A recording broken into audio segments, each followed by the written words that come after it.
Bueno, nuevamente buenas noches con todos. Bueno, para mí es un gusto compartir con ustedes, personas que están interesadas en el tema. Veo que hay regular cantidad de personas, ¿no? Y eso me llena de satisfacción porque sé que están interesados en el tema y es importante conocer este trabajo que hoy en día todas las víctimas de violencia, tanto violencia sexual como familiar, pasan por este tipo de entrevistas en la Cámara GESEL. Y bueno, empezaré haciendo una pequeña historia breve, ¿no? De cómo nace este proyecto del trabajo de entrevista única en Cámara GESEL, ¿no? Les comento que hace más o menos como cerca de 14 años, el Instituto de Medicina Legal junto con el Ministerio Público se presenta un proyecto con respecto a realizar un trabajo de tal manera que ayudemos y evitemos la revictimización en los menores víctimas de violencia sexual. Al inicio el trabajo fue con niños pequeños víctimas de sexual. ¿Y por qué se nos ocurrió, por qué tuvimos el interés en hacer este trabajo? Es porque nosotros en medicina legal nos dábamos cuenta que los niños que llegaban víctimas de violencia sexual pasaban por una serie de interrogatorios en todas las instancias donde se ponía una denuncia, ¿no? Si el padre iba y ponía la denuncia en la policía le hacía las preguntas, no con mala intención, sino era parte del trabajo, ¿no? La única diferencia es que a veces no tenían la forma de llegar al niño y les preguntaban cosas que a veces podían herir la susceptibilidad de ellos.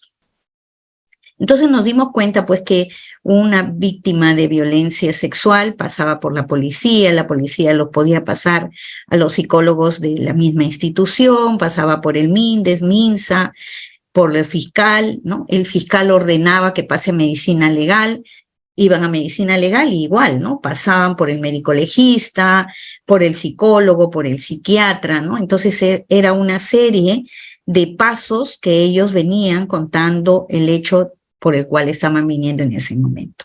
Entonces la idea era evitar revictimizar a los niños y exponerlos constantemente a una serie de interrogatorios. Y se pensó en hacer un trabajo en una Cámara GESEL, tomando el modelo de Arnold Gesell, ¿no? Que ustedes, si hay psicólogos, conocen de que la Cámara GESEL pues era un instrumento que utilizaba Arnold Gesell para poder estudiar las conductas de los menores. Y pensamos en este sistema de trabajo. Acá ustedes pueden ver la cámara de Arnold Gesell y decidimos utilizar ese mismo equipo. Presentamos el proyecto y el proyecto, bueno, tuvo mucho interés la Fiscalía de la Nación de aquella época en poder llevar a cabo este proyecto, pero también tuvo interés algunas entidades como la ONG,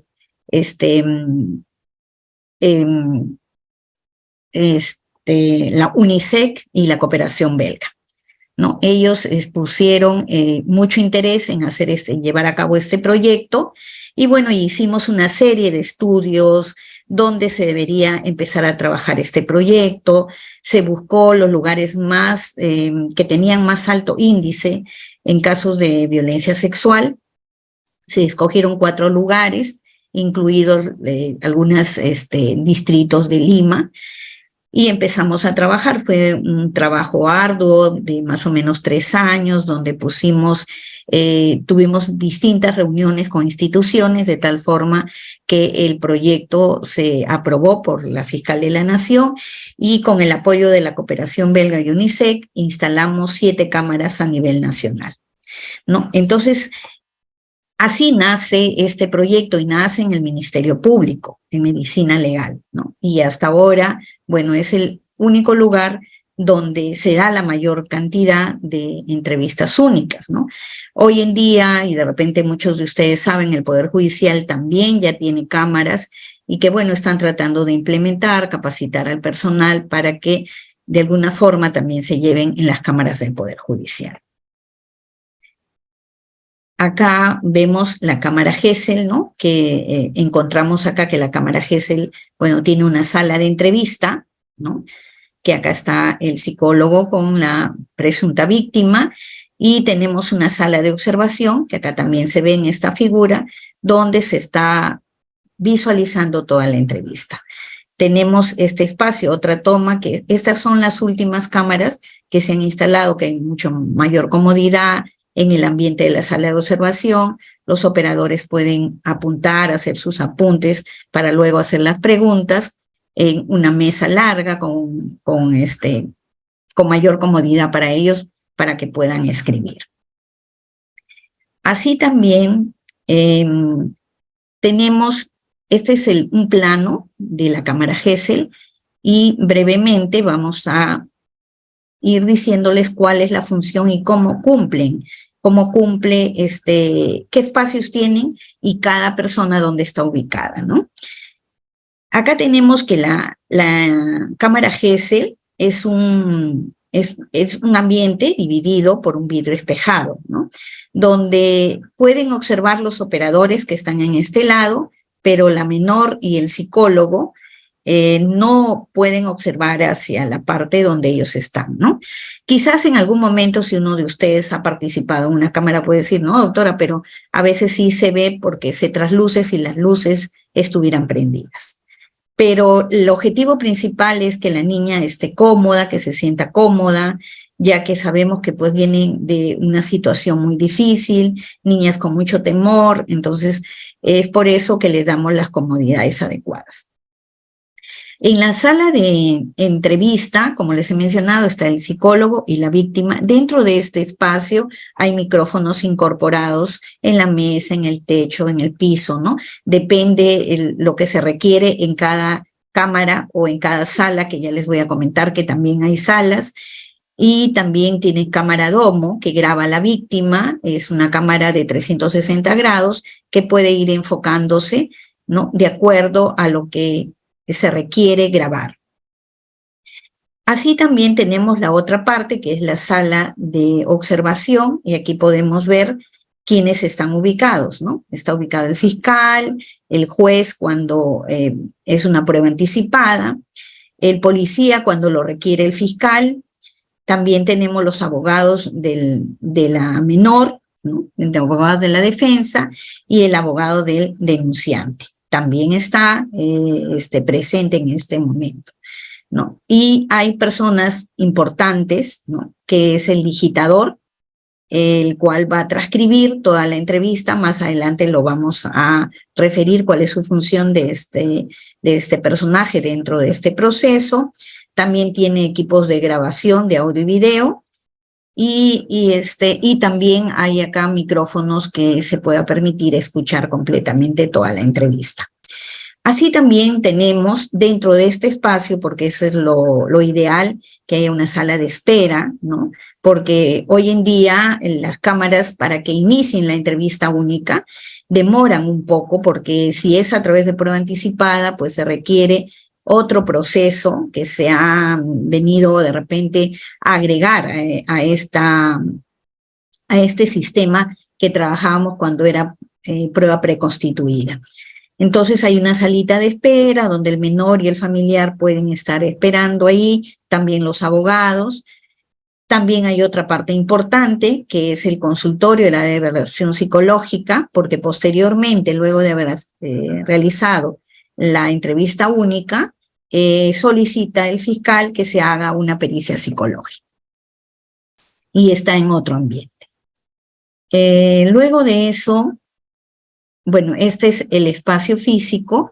Ahora, en este espacio, en esta cámara Gesell, se realiza una entrevista única. Lo que realizamos es el proceso de una entrevista única. Para no olvidarme, les comento también que por el costo de las cámaras, porque al inicio pues eran demasiado costosas, se ha instalado salas de entrevista, ¿no? Con la finalidad de que los costos bajen, pero que cumplen la misma función. La única diferencia es que no tienen este vidrio espejado Y como reemplazo de este video espejado está un televisor, pantalla gigante, que permite que los operadores puedan observar toda la entrevista. ¿Y qué es la entrevista única?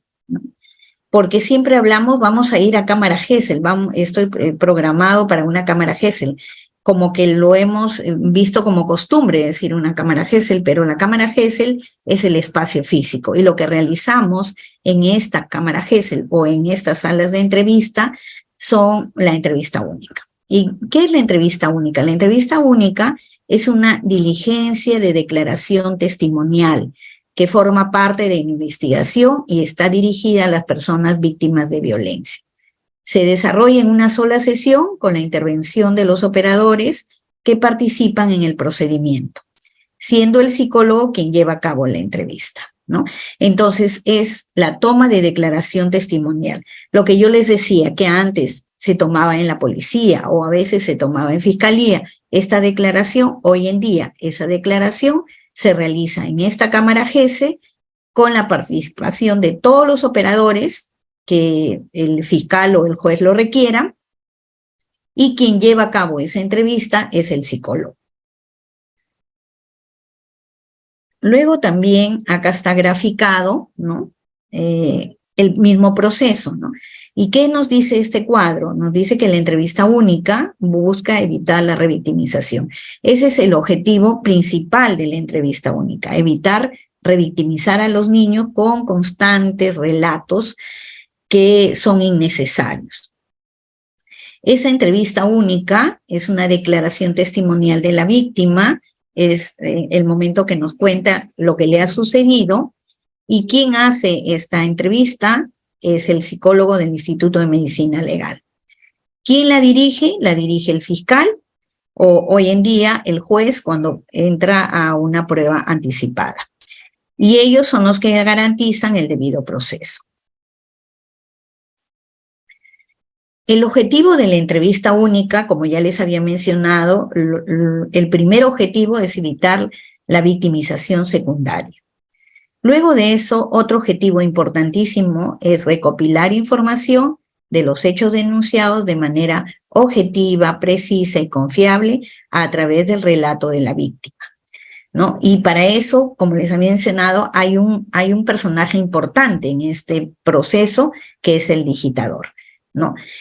Y luego también tenemos otro objetivo principal, es que se perenniza la entrevista a través de medio audiovisual a fin de que se constituya como una prueba válida dentro del proceso de investigación.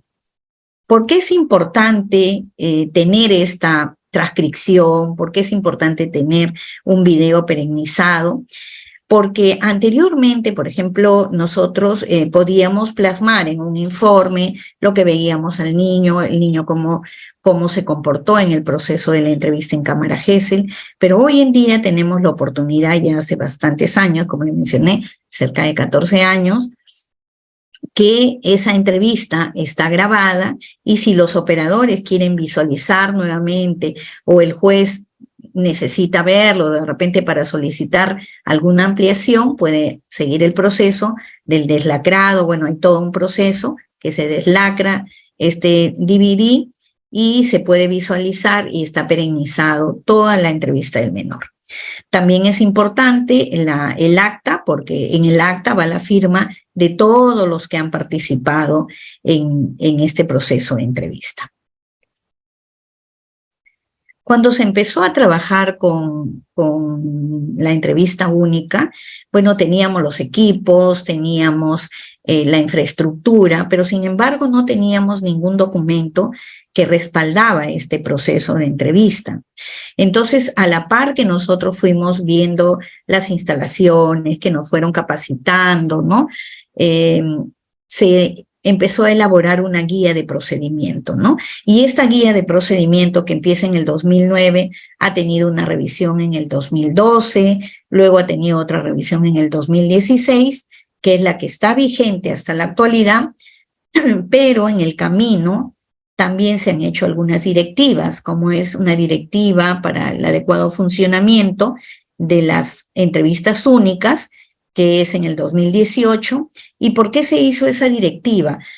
porque había situaciones en las cuales no estaban plasmados en una guía, en la guía del 2016. Entonces, consideramos importante que esté plasmado en una directiva, ¿no? Puntos que a veces se nos han presentado en el camino porque todos sabemos de que este trabajo de entrevista única, bueno, en el Perú se inicia, pero era una situación que era nuevo para todos, ¿no? Y teníamos que ir, la experiencia y el trabajo nos fue ayudando a ir viendo situaciones en las cuales deberían estar plasmado en un documento, ¿no? Que siempre es importante tener una guía para que todos los psicólogos a nivel nacional y todos los que tengan que usar o realizar una entrevista única tengan un documento que ayude a respaldar los pasos a seguir. Luego de eso nos encontramos con una pandemia, ¿no? Que cambió toda la estructura del trabajo que se había llevado a cabo durante años, como era en primer lugar que nosotros siempre tratábamos de hacer la entrevista con los menores sin ninguna ropa que de repente les cause cierto temor, ¿no? Como un mandil de repente que los niños puedan pensar que un médico me va a revisar. Entonces siempre íbamos con nuestra ropa común y corriente que íbamos a trabajar y con eso los entrevistábamos a los menores. Pero ¿qué pasó en la época de la pandemia? Bueno, pues tuvimos que cambiar toda esa estructura. Entonces también hay una directiva, ¿no? Del 2020 que hasta ahora la estamos usando, se está trabajando esto, ya lo vamos a ir viendo más adelante, y que, bueno, está vigente tanto la guía del 2016, la directiva del 18 y también la directiva del 2020 frente a la situación de pandemia. Esta guía del 2016, ¿no? Es una guía que tiene un nombre largo, pero que es la guía de procedimiento de entrevista única en el marco de la ley 30364. Esta guía del 2016 se enmarcó dentro de la ley, ¿no? De violencia, la 30364, para prevenir, sancionar y erradicar la violencia contra las mujeres y los integrantes del grupo familiar y a los niños y adolescentes varones víctimas de violencia. Esta es la guía que nos sirve como modelo para poder llevar a cabo una entrevista. ¿Qué pasos se deben seguir para llevar a cabo una entrevista única, ¿no? Hay pasos a seguir y tener dentro de una carpeta, por ejemplo, información con respecto al hecho, a la denuncia, ¿no? que se está haciendo, que se va a llevar a investigación. Y dentro de estos pasos a seguir tenemos previo a la entrevista, etapa de la entrevista única y etapa posterior. Previo a la entrevista, necesariamente tiene que haber una denuncia, ¿no? Sea en la comisaría, sea en la fiscalía. Luego de eso, cuando es puesto en comisaría, bueno, de la comisaría, el instructor llama a la fiscal de turno o a la fiscal que está asignada en esa comisaría y ordenan con un documento que pase el menor a un reconocimiento médico legal. Luego de eso, tenemos que toda entrevista, todo menor víctima de violencia sexual pasa necesariamente por una entrevista única. Como les digo, hoy en día ya no solamente entrevistamos a menores, sino también personas adultas, pero es previa evaluación del fiscal. Él es el que decide si requiere que esa entrevista, de repente es un caso un poco emblemático, requiere que sea perennizada, ¿no? Y también considerando que hay lugares que no tienen la cantidad de cámaras o salas suficientes como para poder acoger a todas estas denuncias y llevarlas a cabo a través de una entrevista única. Entonces, el fiscal es el encargado de seleccionar. Prioridad es para los menores víctimas de violencia. Luego de eso tenemos la etapa de la entrevista única, que también tiene pasos y lo vamos a ir revisando, que es antes de la entrevista, inicio de la entrevista y durante la entrevista. Y posteriormente también hay una evaluación psicológica, la cadena de custodia del DVD que les he mencionado, la intervención de UDAVIC, que también vamos a conversarlo, y la derivación para su tratamiento. Entonces, todos los pasos que se debe seguir en un tema de una entrevista única. Luego vino dentro de la ley algo importante, que es que esta entrevista, bueno, ha sido mencionada en el artículo 19 en la ley 3364. ¿Y qué dice el artículo 19? Dice que la declaración de la víctima, habla sobre la declaración de la víctima y la entrevista única. Dice, cuando la víctima sea niña, niño o adolescente o mujer, su declaración debe practicarse bajo la técnica de entrevista única, la misma que tiene la calidad de prueba anticipada. La declaración de la víctima mayor de edad a criterio del fiscal puede realizarse bajo la misma técnica.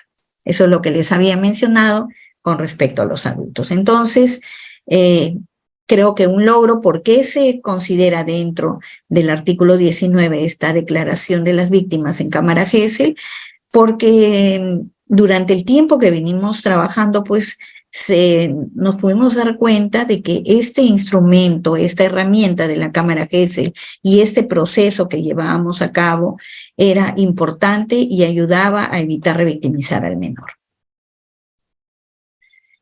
Ahora, cada personaje que está dentro de este proceso de entrevista única tiene sus propias funciones. Acá tenemos las funciones del psicólogo del Instituto de Medicina Legal y Ciencias Forenses. ¿Qué dice? ¿Cuáles son sus funciones? El psicólogo o psicóloga del Instituto de Medicina Legal y Ciencias Forenses debe estar capacitado en técnicas de entrevista forense. Eso es importante, que tenga esa capacitación el psicólogo. Y contar con la experticia necesaria para realizar el procedimiento de entrevista única en los casos de víctimas de violencia. Así también dice que el psicólogo es responsable de informar a la persona entrevistada respecto al procedimiento de la entrevista única. Esas son las funciones del psicólogo que va a realizar este proceso de entrevista única. También tenemos la función y actuación del digitador de la sala de entrevista única, que como les había mencionado, bueno, es un personaje importante dentro de este proceso y tiene sus propias funciones. Y una de las funciones es que el digitador, en primer lugar, es un técnico que cuenta con estudios certificados de ofimática y conocimientos en el manejo de equipo audiovisual, ¿no? ¿Por qué tiene que tener conocimientos? Porque les había mencionado que tenemos una cámara que gira a 360 grados. Entonces, el digitador tiene que estar atento cuando, por ejemplo, la menor llora o cuando la menor se está frotando las manos o hace movimientos en sus piernas, ¿no? O de repente baja su mirada. Entonces, es importante que esas escenas las acerca y que queden perenizadas de esa manera. Así también otra función es prepara anticipadamente la sala de entrevista o cámara Gesell según sea el caso, de tal forma que le permita la digitación ininterrumpida y textual de la entrevista, ¿no? Entonces tiene que verificar que todo esté ok. Luego de eso también revisa el buen funcionamiento de los equipos audiovisuales para el desarrollo del procedimiento de la entrevista única. En caso contrario, informará al fiscal o al juez según corresponda, ¿no? Si él se percata que uno de los equipos no está funcionando, porque son herramientas que se pueden malograr, entonces llama al fiscal encargado o al juez y le informa lo que está sucediendo. Así también tiene otra función, es que obtiene los datos de los intervinientes y digita la entrevista. Y al final de la misma procede a escuchar a efecto de completar o corregir lo digitado. Otra función que cumple este digitador es grabará en el soporte informático del CD o DVD y verifica con el operador la calidad de la grabación. Es importante que antes de entregar al operador, el operador pueda escuchar y ver que todo está en perfectas condiciones para que pueda ser lacrado, porque posteriormente ya no se puede deslacrar, sino solamente previa indicación del operador. Eso es lo que puede hacer. Luego de eso, tenemos la función y actuación del intérprete o traductor, ¿no? Hemos encontrado o nos vienen casos de menores que hablan pues otro idioma, menores sordos, mudos, ¿no? Que necesitan intérpretes para poder llevar a cabo la entrevista. ¿Y cuáles son las funciones, no? El traductor es una persona que traduce de una lengua a otra debido a que la víctima tiene una lengua materna distinta al español. El traductor no puede ser cualquier persona o que de repente el familiar diga, yo voy a interpretar o mi familiar puede venir a interpretar. No, tiene que ser una persona ajena a todo a la familia, ¿no? No puede haber contaminación con respecto a lo que ellos van a transmitirnos, que el menor está refiriendo. Y este traductor, bueno, es buscado por diferentes instituciones, a veces vienen de las embajadas, de las embajadas de los países donde pertenecen los niños, pero el fiscal es el encargado de buscar este profesional y que el día que se lleve a cabo la entrevista tiene que estar presente. Así también tenemos el intérprete, ¿no? El intérprete interviene cuando la víctima presenta algún tipo de discapacidad, ¿no? Como sordo, mudo o sordomudo, para lo cual el fiscal encargado de la investigación o el juez coordinará con las entidades competentes. Y aquí quería comentarles algo porque a veces los niños hablan con señas, por señas, pero porque han aprendido una comunicación entre el menor y los familiares, pero no es porque hayan aprendido el lenguaje de señas, ¿no? Entonces, ¿qué sucede? El intérprete solamente va a participar cuando el menor habla por lenguaje de señas. Cuando el menor no habla por el lenguaje de señas, definitivamente no puede participar este profesional porque ellos mismos refieren de que no podrían interpretar lo que ellos han aprendido de repente dentro de sus hogares para comunicarse con sus familiares, ¿no? Entonces, lamentablemente, ahí no podrían participar ellos y no se podría llevar esta entrevista con la presencia de un intérprete. Luego también, durante la entrevista única, el traductor o intérprete se ubica al interior de la sala de entrevista. O sea, ellos ingresan con el psicólogo que va a hacer la entrevista, ingresan a este ambiente y se ponen al costado del psicólogo, con el fin de que él transmita todo lo que el psicólogo quiere preguntar. Y se limitan a transmitir las preguntas de y las respuestas del entrevistado, evitando la emisión de contenidos subjetivos. O sea, ellos no pueden interpretarlo, lo que el menor ha dicho, sino lo tienen que pasar tal cual. Luego tenemos la participación del abogado o defensor público de la víctima y del denunciado, ¿no? Teniendo en cuenta que conforme al artículo 19 de la Ley 3364, la declaración de la víctima tiene la calidad de prueba anticipada, es necesario la participación del abogado o defensor público de aquella y del denunciado en el acto de la entrevista única. ¿Y por qué es importante y por qué hoy en día están muy preocupados en el tema, ¿no? Que estén presentes los abogados, que estén notificados para que se pueda llevar a cabo esta entrevista, ¿no? Si no hay abogados de la víctima o mayormente del denunciado, porque a veces la víctima es representada por el fiscal, no se lleva a cabo la entrevista. Para evitar de repente, reprogramar las entrevistas, los operadores piden también la participación de los defensores públicos, ¿no? Para que ellos estén presentes en el momento que se va a llevar a cabo la entrevista. ¿Y qué sucede? A veces vienen los abogados de las personas que están siendo denunciadas y el abogado defensor público, bueno, ya no participa. Pero cuando no vienen, por orden del juez, participa el defensor público porque esta persona que ha sido denunciada está siendo debidamente notificada. Eso verifica, ¿no?, que tenga la debida notificación, y en ese sentido participa el defensor público. Perdón. Luego tenemos la función de las unidades de protección y asistencia a víctimas y testigos del Ministerio Público. Las unidades de protección y asistencia a víctimas y testigos intervienen en la etapa previa y posterior a la realización del procedimiento de la entrevista única, con el objetivo de brindar contención emocional y acompañamiento a las víctimas a fin de asegurar su adecuada participación procesal y evitar la revictimización en su perjuicio. Cuando se dice que ellos participan en la etapa previa, ¿qué quiere decir, no? Que a veces los menores están emocionalmente muy afectados y les cuesta quedarse con personas desconocidas para ellos.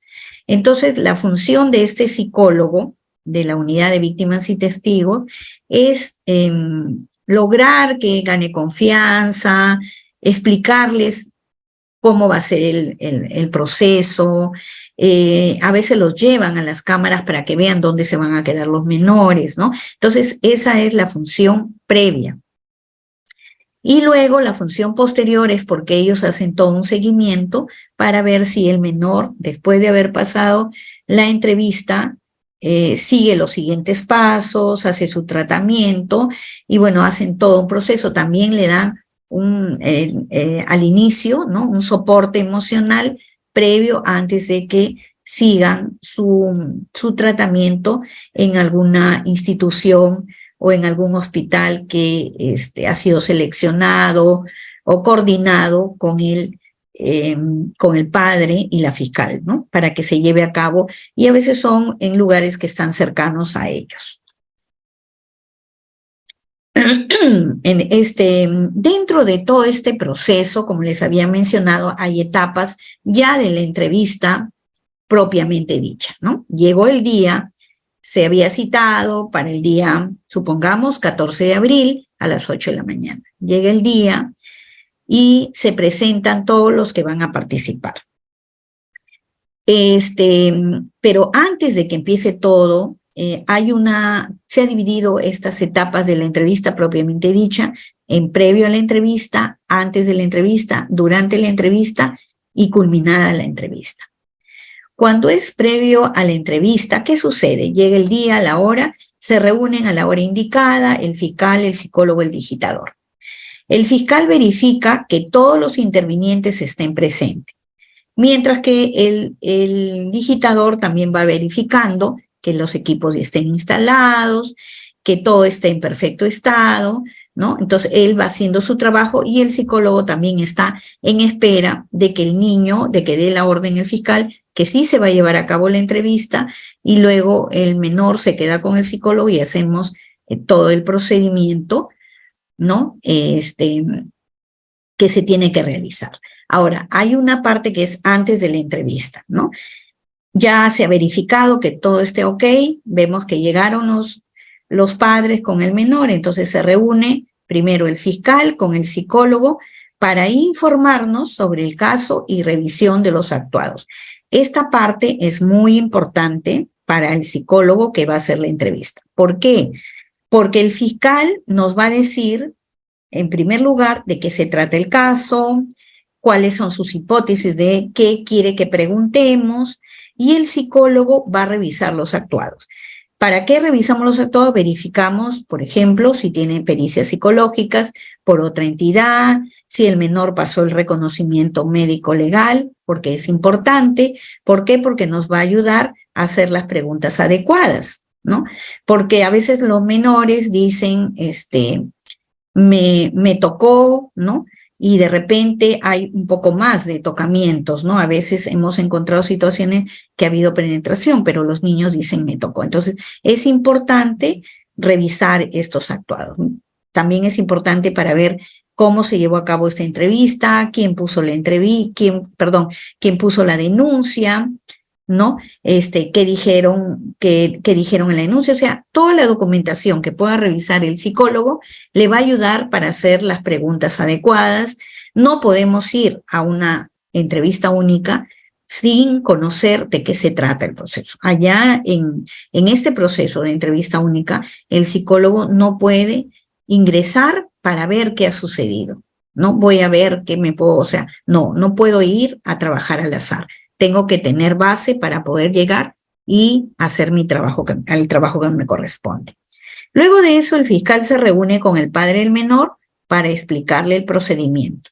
Esto también es una parte importante porque a veces, por ejemplo, cuando es una flagrancia, que cabe mencionar que las flagrancias se realizan en el día, ¿no? En el día, a la hora que solicita el fiscal, previa coordinación. Bueno, ahora como hay prueba anticipada, también tenemos que coordinar con las agendas del juez, pero sin embargo se lleva a cabo en el día. Entonces, ¿qué sucede? A veces cuando vienen los papás no saben que están viniendo a un proceso de entrevista única. Entonces, es importante que el fiscal les explique por qué van a entrar los niños a una entrevista en una cámara GESEL y la importancia de este proceso. A la par también el psicólogo se va a reunir con el niño para explicar el procedimiento, ¿no? Entonces llevamos al niño a un ambiente, en nuestro consultorio, y ahí le explicamos que vamos a ir a un lugar donde vamos a conversar, y bueno, el psicólogo tiene que tratar de explicarle sin dar mayores detalles. Cuando el menor ha entendido y dónde va a ir y acepta, porque a veces los niños no quieren entrar, no quieren desprenderse de los padres, no se les puede obligar. Entonces, cuando el menor ha aceptado, nosotros le hacemos llenar una hojita de consentimiento y ponen su huella. Previo a eso también el fiscal igual le hace firmar el consentimiento al padre o apoderado del menor. Luego de haberse verificado, de que todo esté perfecto, de que el psicólogo revisó los actuados, con las firmas de los consentimientos, el fiscal es el que va a dar, o el fiscal o el juez es el que da la orden de que empezamos esta entrevista única.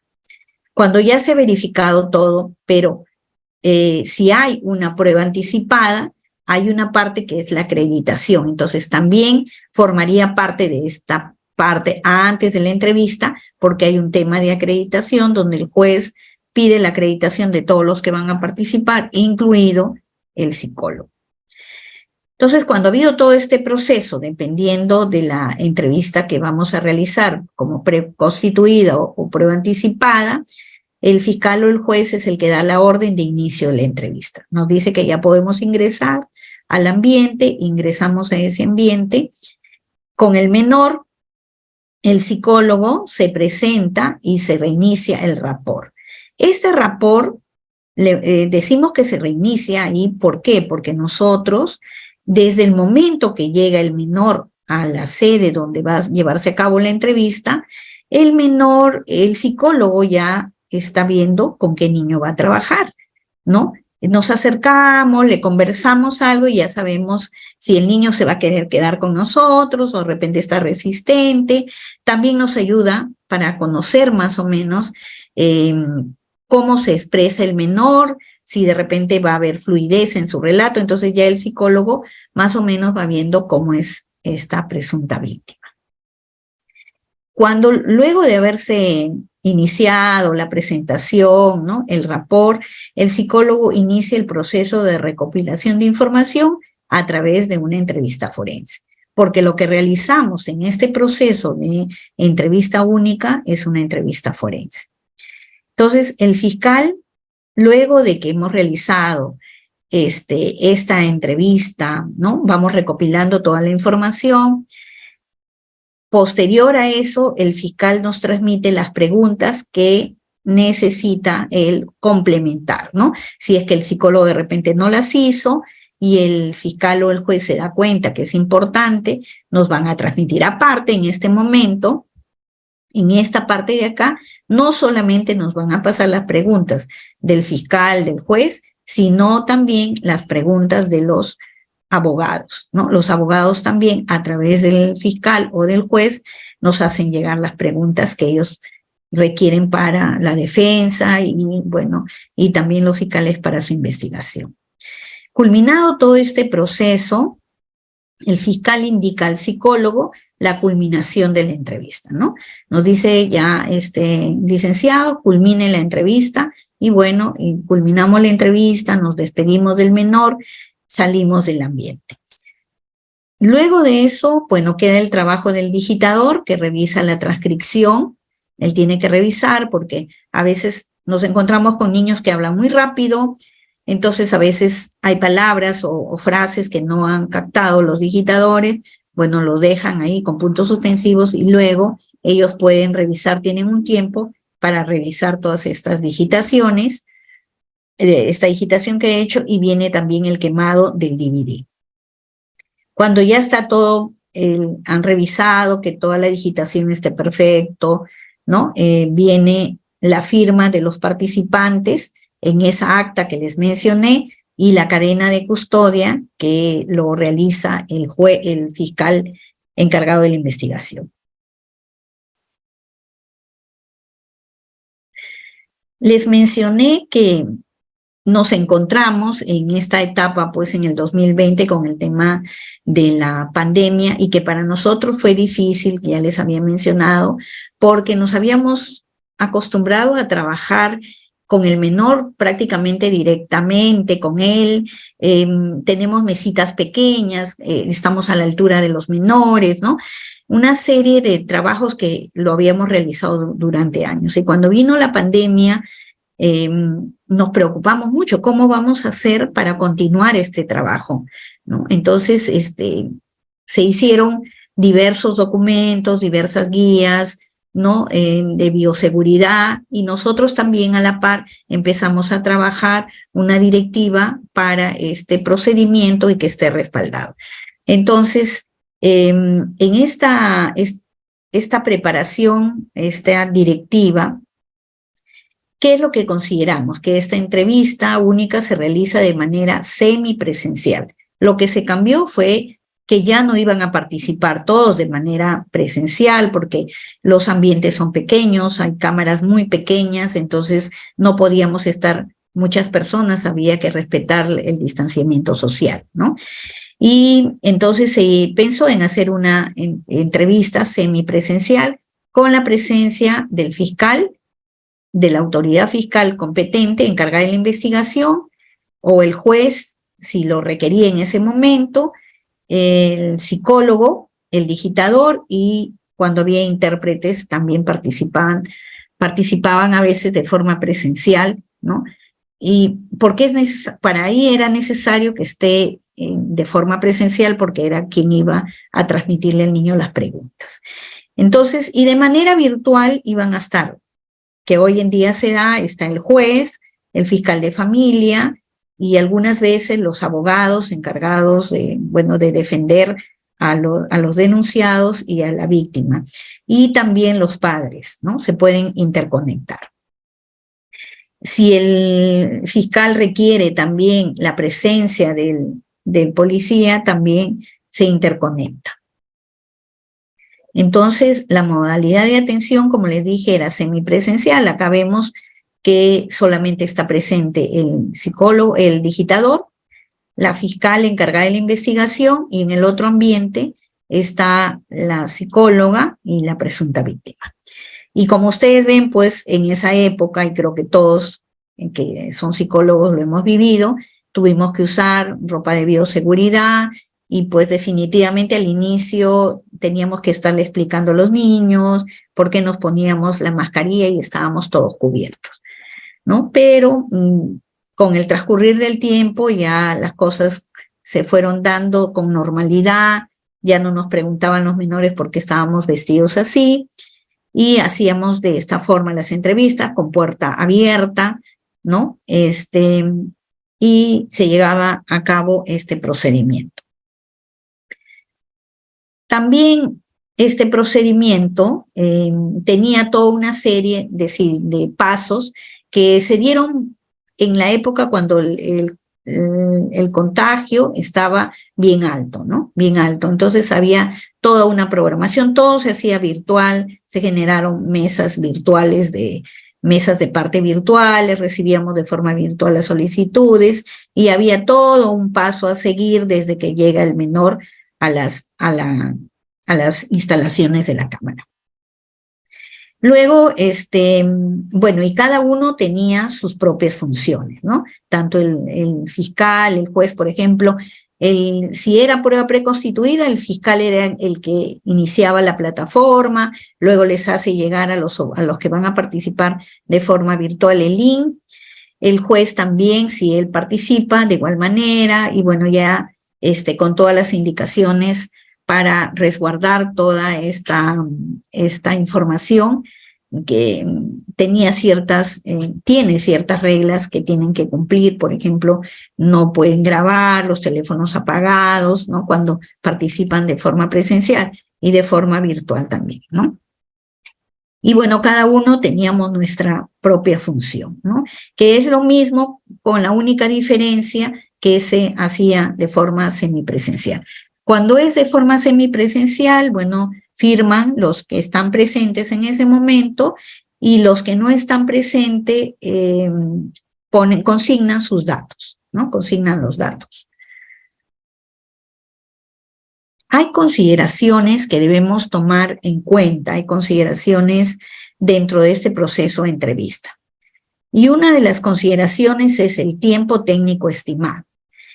En cuanto al tiempo técnico estimado, nosotros pudimos hacer un estudio, cuánto tiempo más o menos demoraba una entrevista, y las entrevistas son programadas prácticamente entre 2 horas, ahora 3 horas, por el tema de las pruebas anticipadas, ¿no? Porque demoran mucho más. Entonces, programamos cada 3 horas. A veces una entrevista puede durar mucho menos. Dentro ya del proceso puede durar una entrevista media hora, 40 minutos, 50 minutos, más de 1 hora, porque tenemos no solamente niños, sino también adolescentes, y también vemos los casos de trata. Entonces, más o menos hay un cálculo de 3 horas entre una programación de una entrevista con la otra programación. Otras consideraciones que debemos tener presente es los criterios de suspensión de la entrevista, ¿no? ¿Cuándo se suspende una entrevista? Cuando la víctima no brinda una información vinculada a los hechos de investigación, cuando la víctima se encuentra en situación de crisis emocional, ¿no? De pronto está contando lo que le ha pasado y empieza a llorar y no hay forma de pararla. Entonces tratamos de calmar, el psicólogo trata de darle un poco de soporte, pero la niña sigue llorando. Entonces en ese momento se suspende la entrevista. Luego, cuando la víctima expresa necesidades básicas, como por ejemplo de ir al baño, ¿no? Va al baño y retorna y se puede continuar en el mismo día.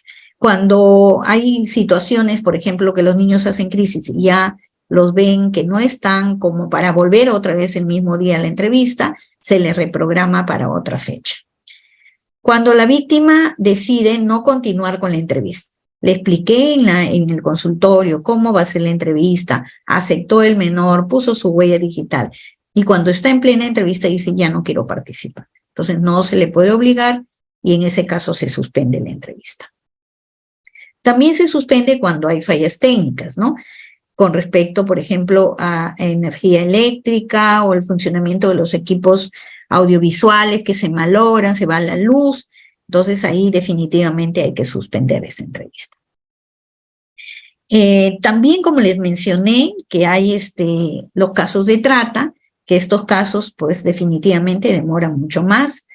Cuando hay niños pequeños, por ejemplo, por el tema de mendicidad, avanzamos quizás un poco más rápido, pero cuando hay adolescentes con el tema de que los captan para prostituirlos, entonces definitivamente ahí la entrevista es muy amplia, demora mucho más, entonces los tiempos se alargan más, ¿no?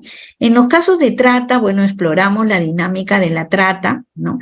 ¿Qué tenemos que buscar? ¿Qué información tenemos que buscar, no? Si esa persona cómo ha sido captada, cómo ha sido trasladada, ¿no? Si ha habido de repente una forma ha sido retenida en algún lugar, quién la recibe, o sea, toda esa información tenemos que irla buscando dentro de este proceso de entrevista. Encontramos situaciones muy resistentes porque las presuntas víctimas de este tipo que han sido captadas de trata, es muy difícil a veces que ellos puedan o que ellas puedan manifestar quién la captó, dónde la llevaron, porque tienen mucho temor, porque sabemos que hay a veces temas acá de mafias internacionales, entonces como que les cuesta un poco poder ellos comunicar y nos dicen, bueno, sí, me recibió una señora Juana, pero no sé qué más, ¿no? O nos dan otra información.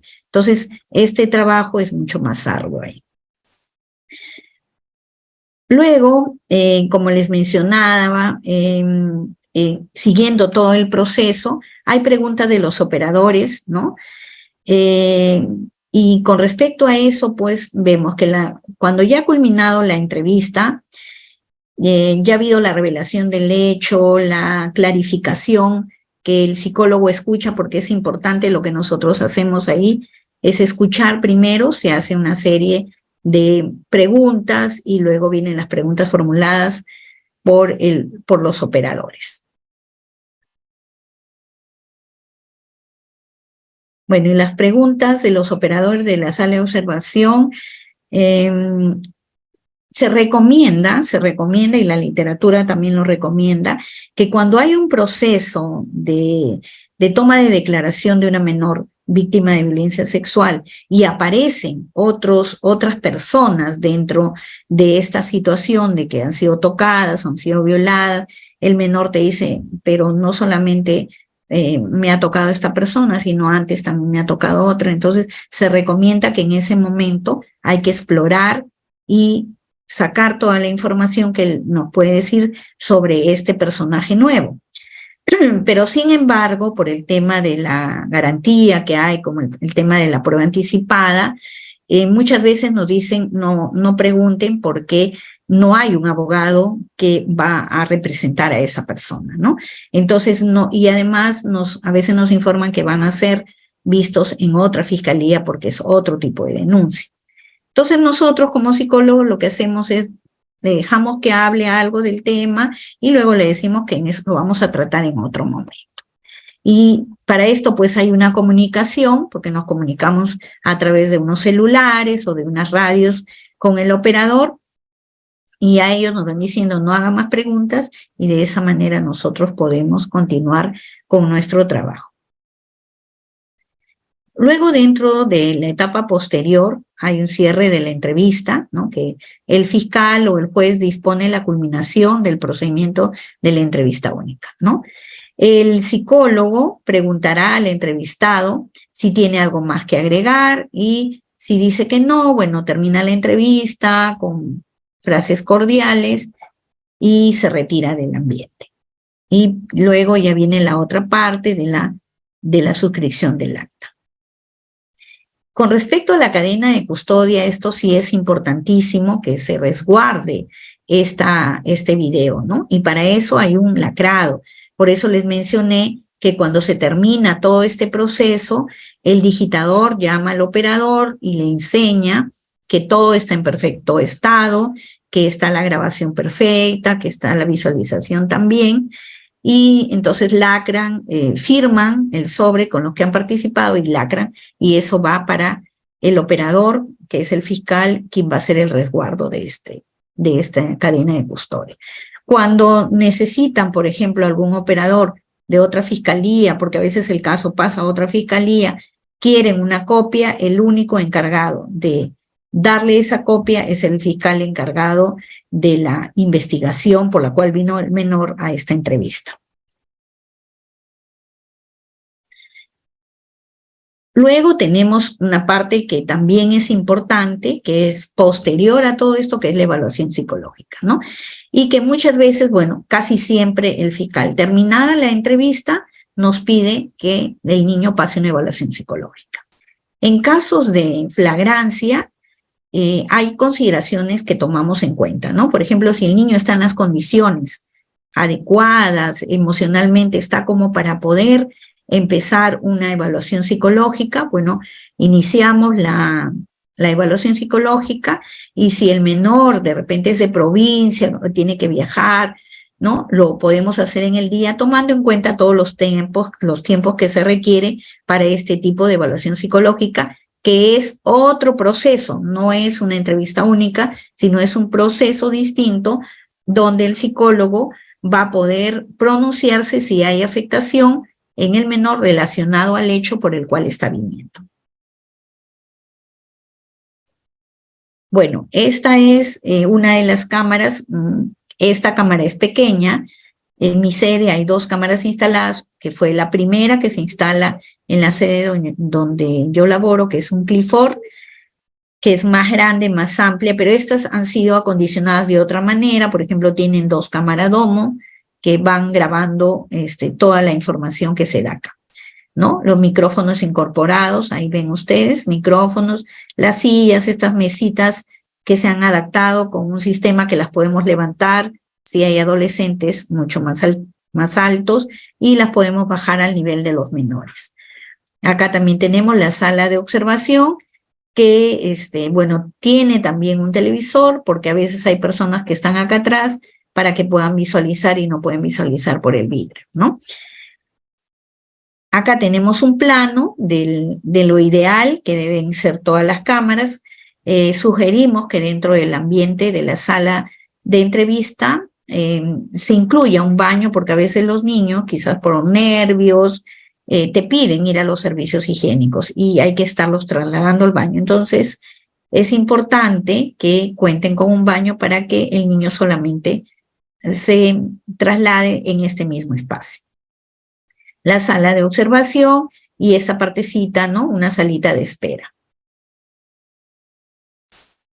Ahora, dentro de todo este proceso de entrevista única, creo que lo que nosotros queremos conseguir es aplicar y conseguir las buenas prácticas en la entrevista forense a niños, niñas, adolescentes víctimas de violencia sexual, ¿no? Eso es lo que buscamos, que todo se dé correctamente, que todo se dé bien, que tratemos de evitar revictimizar a los niños y buscando que se dé buenas prácticas en todo este proceso.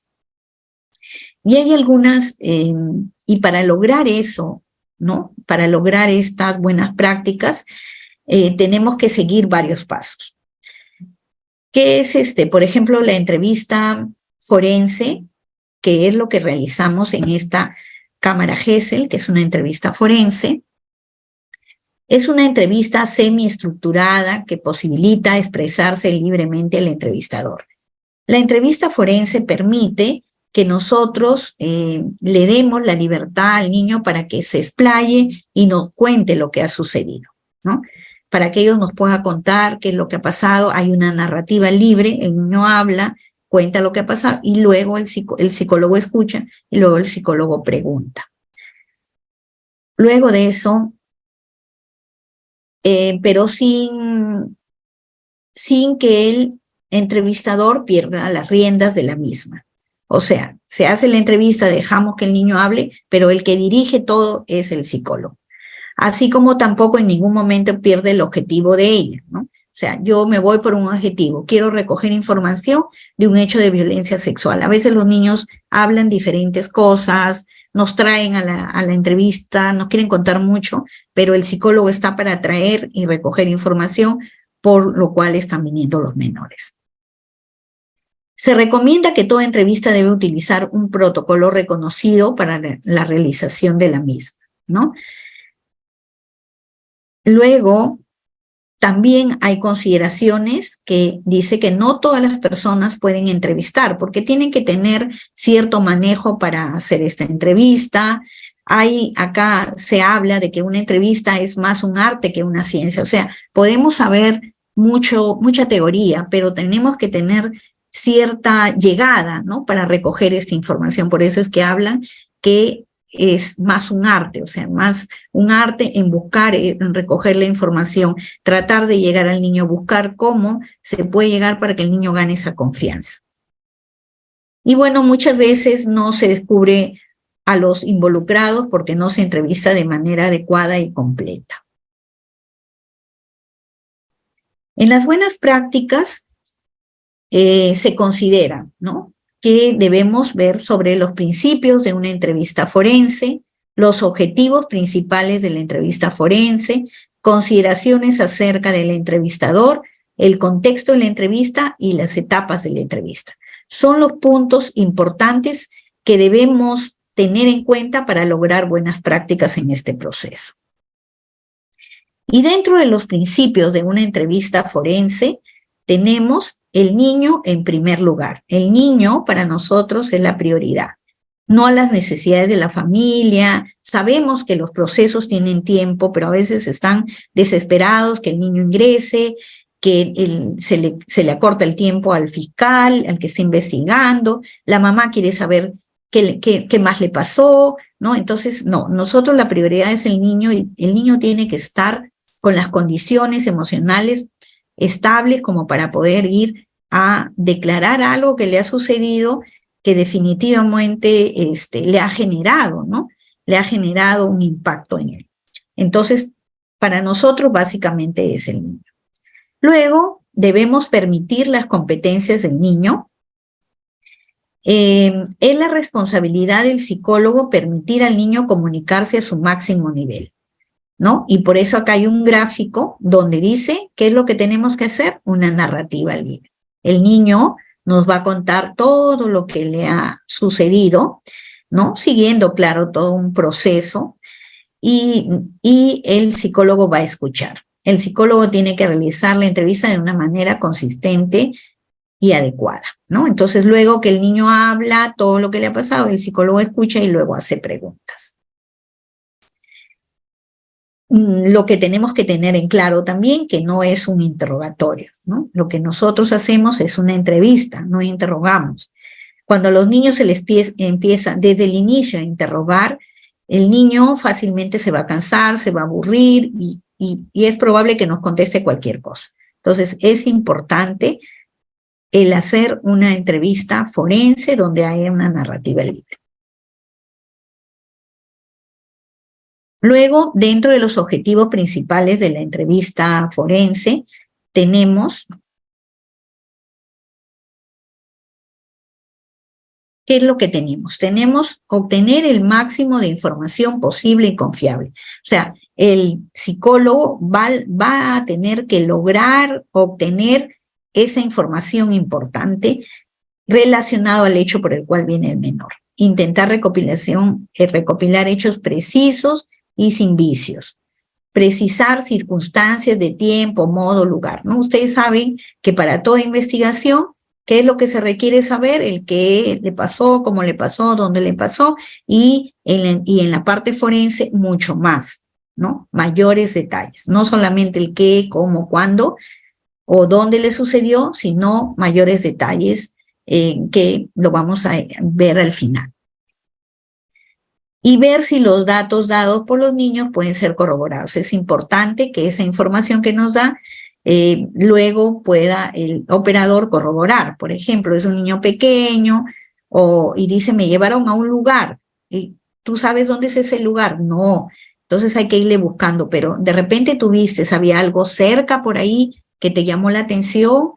Te puedes decir, sí, por ahí había un metro o por ahí vi ¿no? Te puede dar cualquier indicación, o por ahí vi que pasaba por la casa de una tía. Entonces, esa información nos va a ayudar, como las descripciones que hacen del lugar, ¿no? ¿Dónde te llevaron a aquel lugar? ¿Cómo era el lugar? Era de 2 pisos, 3 pisos, del color de la pared celeste. Esa información va a ayudarle al operador, ¿no? Luego hay consideraciones acerca del entrevistador. También es importante estas consideraciones, ¿no? Y vamos de frente a las consideraciones. Primero, dentro de creo que me pasé. Ya. El psicólogo debe tener competencias para que pueda realizar este tipo de entrevista. ¿Y qué es lo primero que nos dicen? El psicólogo debe controlar el sesgo, los perjuicios del entrevistador, mente abierta. O sea, cuando a mí el niño me cuenta ¿no? Situaciones que de repente a mí me parecen horrorosas que me diga eso, entonces yo tengo que escucharlo, yo no puedo criticarlo, no le puedo decir, pero ¿y por qué saliste a esa hora, no? ¿Y por qué has seguido yendo a ese lugar si ahí te tocaban? Eso yo no puedo hacer, yo tengo que escuchar al niño, tengo que dejar de lado de repente algunos prejuicios que puedo tener y tengo que trabajar con mente abierta para escuchar y recoger toda la información que se requiere. Saber construir el rapport, como les mencioné, el rapport se inicia desde el momento que llega el menor, ¿no? Y saber construirlo porque dentro de la sala de entrevista también hay una parte de rapport que se realiza en este proceso antes de que el menor relate lo que le ha sucedido. Dominar el cinturón de herramientas se le llama que el psicólogo debe conocer una variedad de herramientas que pueda utilizar, como considerar de repente protocolos que te ayuden a poder recoger esa información sin contaminarla, sin herir al menor. Entonces, es importante que tenga toda una gama de herramientas que pueda utilizarlas en ese momento. Y por eso es importante acá también la experiencia, ¿no? La experiencia es muy importante. Mientras más entrevistas haga el psicólogo, va a ser mucho mejor, ¿no? Porque acá no vamos a encontrar recetas. Cada caso es único. Cada caso, hoy día me toca un niño que habla fluidamente y me cuenta lo que ha pasado. Otro día me toca otro niño que casi no habla y que a veces tengo que tratar de que me dé una información, o sea, pequeña para luego ir preguntando. Entonces, cada caso es distinto. Luego de eso, tenemos que usar vocabulario apropiado para el desarrollo de la entrevista, ¿no? No puedo usar un vocabulario muy sofisticado, tengo que bajarme al nivel del niño para que él me pueda entender.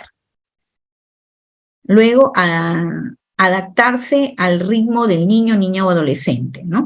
Claro, si el niño de repente tiene sus tiempos, se queda callado, de repente está recordando lo que le ha pasado y hay silencios, hay que dejarle esos silencios para luego continuar. Entonces hay que ir al ritmo del menor. Reconocer las diversas culturas, sí, es importantísimo conocer, porque sabemos que en cada lugar hay culturas distintas, ¿no? Y por ejemplo, dentro del relato me puede mencionar algunas frases que son propias de la cultura de la menor y de repente yo no las tomo en cuenta, ¿no? Entonces es importante también saber esto. Acomodar a las necesidades del niño, ¿sí? Porque si veo que viene un niño que de repente está en una silla de ruedas, yo tengo que acomodar ese ambiente donde voy a trabajar para que él poderle hacer ingresar su silla de ruedas y esté yo al mismo nivel que el niño, me pongo una silla más alta y tratamos de conversar, de tal manera que el niño no se sienta incómodo. Luego, respetar los silencios también es importante y mucho más, y dentro de todo lo importante acá es que el profesional debe tener capacitaciones continuas donde se incorporen nuevas técnicas para entrevistar, nuevos protocolos. Yo puedo tener muchos años trabajando en esto, pero nunca se deja de aprender, o sea, hay cosas nuevas, ¿no? Los protocolos son revisados, son adaptados, entonces tenemos que estar a la par de los avances que se van dando. En cuanto al contexto de la entrevista, ya hemos pues visto que tenemos la preparación, ¿no? Que la logramos, ya lo hemos revisado, obtenemos la información del niño, conocer las razones de la entrevista, ¿no? Por qué ha venido, quién puso la denuncia, también tenemos que ver ahí si hay alguna concausa por la cual puedan poner una denuncia falsa, porque hay también niños que van con denuncias falsas, manipulados por sus familiares. Hoy en día no solamente vemos, como les he dicho, víctimas de violencia sexual, sino también de violencia familiar. Entonces, a veces tienen problemas de alimento, de patria potestad, y bueno, y vienen con denuncias a veces preparadas, ¿no? Entonces es importante poder ir viendo esas situaciones, ¿no? Ver en la información por qué pusieron y de acuerdo a eso vamos haciendo las preguntas que se requieren. En cuanto al sexo del entrevistador, puede ser un psicólogo el que haga la entrevista o puede ser una psicóloga. salvo que en algún operador nos pida que sea, por ejemplo, una psicóloga, porque de repente lo que le pasó al menor fue muy fuerte y no quiere tener contacto con un varón, podría ser. Entonces, si hay psicólogas mujeres en esa cámara, bueno, se hace la entrevista. Luego tenemos que ver los espacios físicos, que ya hemos visto, mayormente se hacen en las cámaras o en las salas, ¿no? Ambientes seguros, neutrales, relajados. No podemos tener distractores, ya lo hemos probado. Al inicio teníamos juguetes en las salas, pero los juguetes distraen a los niños, entonces querían jugar, ya no querían conversar. Entonces, si ustedes conocen las cámaras que están instaladas en medicina legal, son muy sencillas, sus mesas, sus sillas, tapizadas, sí, con su alfombra, pero nada de distractores. Luego, bueno, la grabación que siempre se tiene que dar. En cuanto al tiempo y duración, es lo más cercano al evento. Y a veces nos dicen, me han dado citas muy lejos, pero a veces el mismo operador pide, ¿no? Porque a veces son personas que están en provincia o el denunciado está en provincia, tienen que notificar. Entonces, ellos a veces nos dicen, por favor, a 15 días, a 20 días, ¿no? Y lo más cercano se dice al evento también. ¿Por qué? Porque a veces las revelaciones de estos abusos que ha pasado un niño aparecen después de años. O sea, hay niños que te pueden decir inmediatamente lo que le ha sucedido, como que hay otros niños que demoran, se quedan callados por una serie de situaciones, por amenazas, por miedo, por falta de confianza hacia los padres, no cuentan lo que les ha sucedido y pasan los años y recién lo manifiesta. Entonces, apenas el niño hace la revelación y han puesto la denuncia, debe iniciarse todo este proceso. La regla general es entrevistas cortas en vez de largas, especialmente con los más pequeños. Claro, cuando nosotros tenemos niños pequeños, es, creo, obligación del psicólogo decirle al operador, doctor, voy a trabajar con un niño de 4 años. Este niño de 4 años no puede estar mucho tiempo atento, ¿no? En una sala de entrevista. Entonces, por favor, estén atentos a las respuestas para no volverle a repetir lo mismo, porque a veces nos preguntan situaciones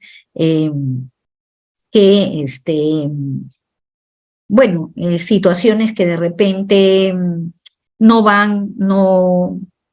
vuelven a repreguntar, ¿no? Y ya el menor lo ha dicho. Entonces, para el niño es un poco complicado y a veces nos dicen, pero yo ya te conté, ya te dije lo que ha pasado, ¿no? Entonces es importante ver.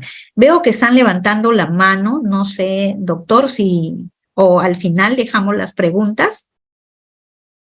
Sí, doctora, al finalizar mejor para que realicen algunas preguntas los participantes, así para que haya una hilación en la sesión. Ya, muy bien. Gracias. El entrevistador tiene que estar atento a las señales del niño y ser consciente de señas de fatiga, pérdida de concentración o necesidad de usar el baño, lo que les había comentado.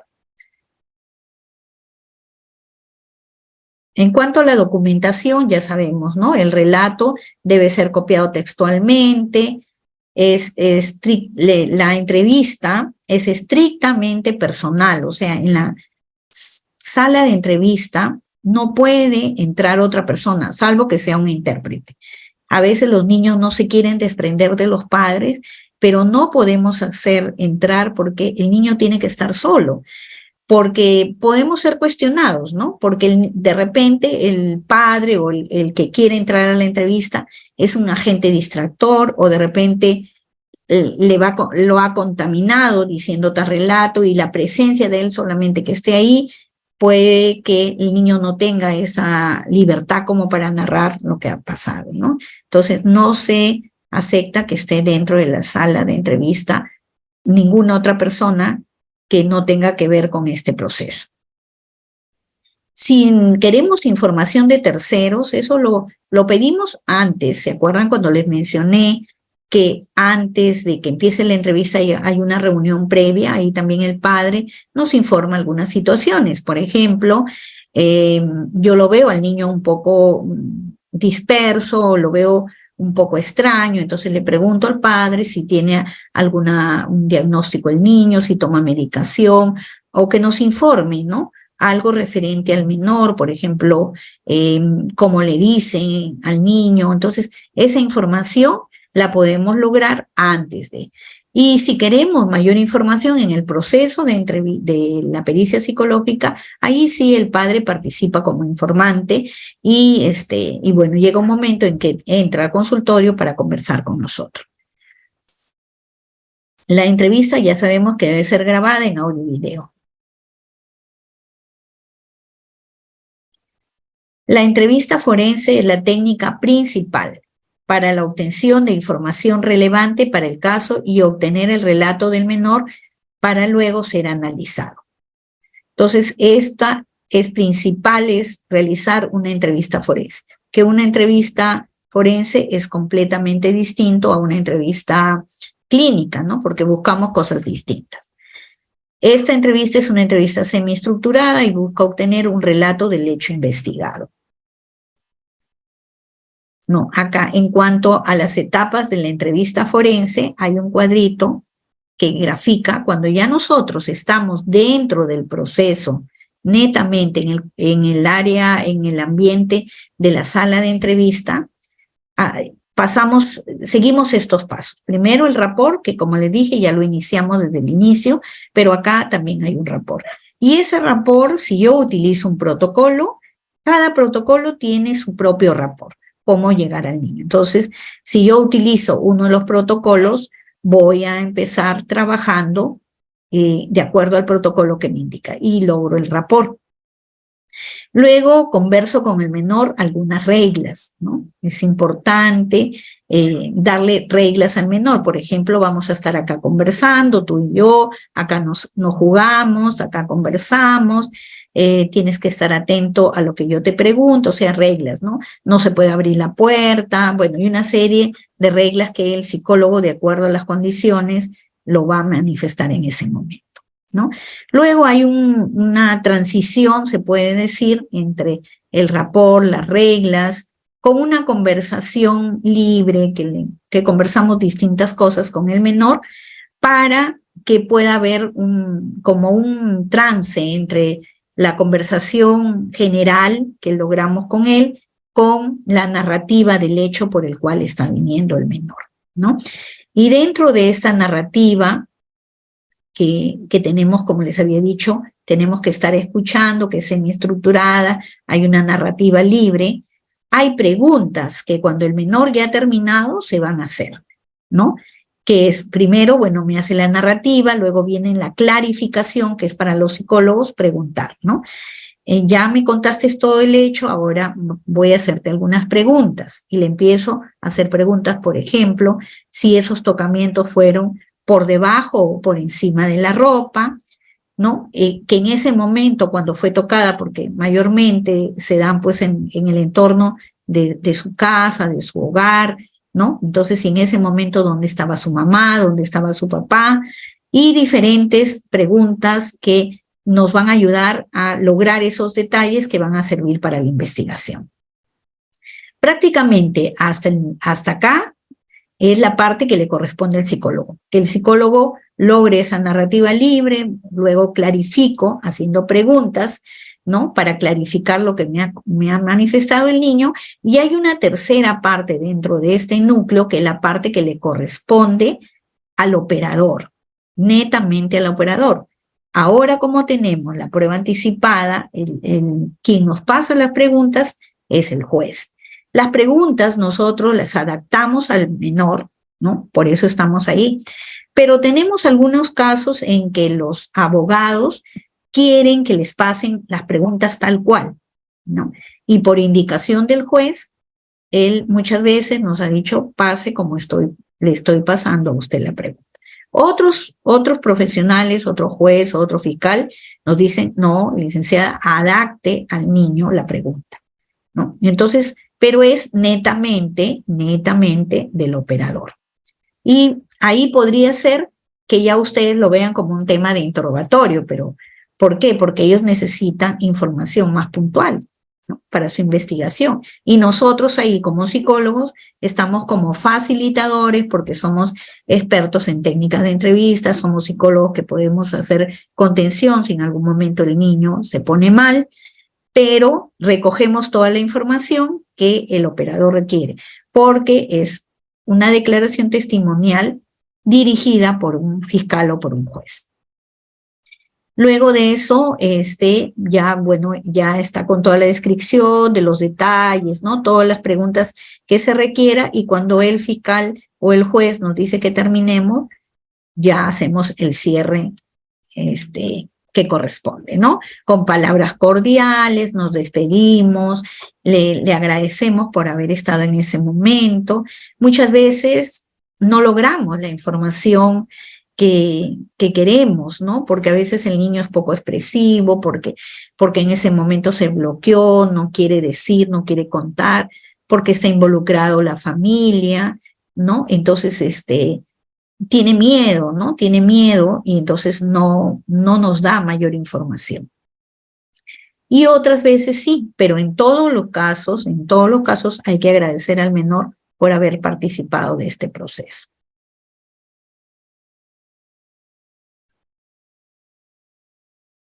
Hay algunas consideraciones que tenemos que tener en cuenta, como es: los tipos de preguntas que se realizan deben estar dirigidas a motivar la narrativa libre y evitar las interrupciones, ¿no?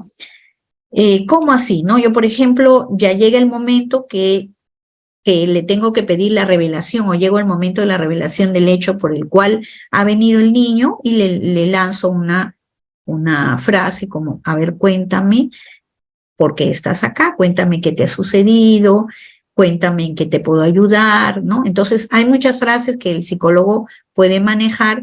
Solamente esa frase va a permitir que el niño empiece a contar lo que ha pasado, ¿no? Entonces, esa es importante que sea la narrativa libre. Cuando el niño deja de hablar, la otra frase que puedo manejar es: y a ver, ¿algo más me puede decir? ¿Y qué más pasó? Entonces lo vuelvo a traer a que me dé la narrativa. Tenemos que evitar realizar preguntas como: ¿qué sentiste? ¿Te gustaba lo que te hacían? ¿No? ¿Por qué, si te hacían esas cosas, buscabas estar con él? ¿Por qué no lo has contado antes? O sea, no podemos cuestionar al menor, a decirle el por qué no lo hiciste, por qué y por qué. No podemos hacer eso. El entrevistador debe prestar una escucha activa durante la entrevista, evitando realizar apuntes constantes. Por eso es importante para el psicólogo que esté el digitador, porque el digitador transcribe todo. El psicólogo, su función es estar atenta a lo que el niño narra y poder recoger esa información. Y claro que hago algunos apuntes muy puntuales, pero siempre tengo que estar en contacto visual con la presunta víctima.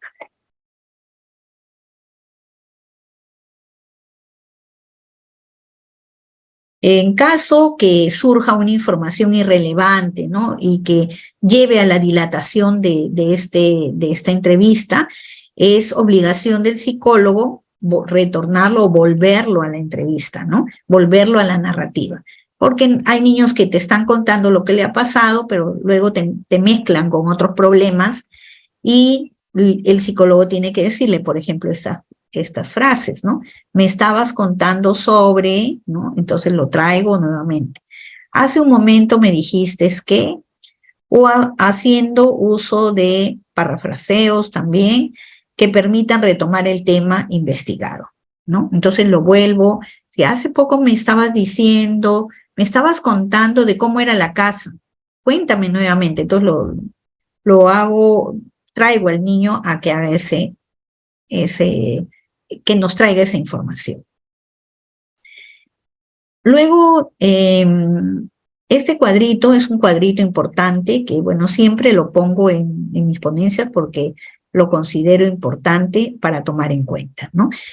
En niños pequeños, los niños tienen un tiempo de atención. El niño no va a estar mucho tiempo si son pequeñitos con nosotros. Y acá hay un cuadrito donde dice: niños de 3 años, su tiempo de atención es 15 minutos, ¿no? Y sus relatos, porque hay niños que ingresan a cámara, ¿Por qué ingresan de 3 niños? Porque 3 años, porque tienen lenguaje, se les entiende, ¿no?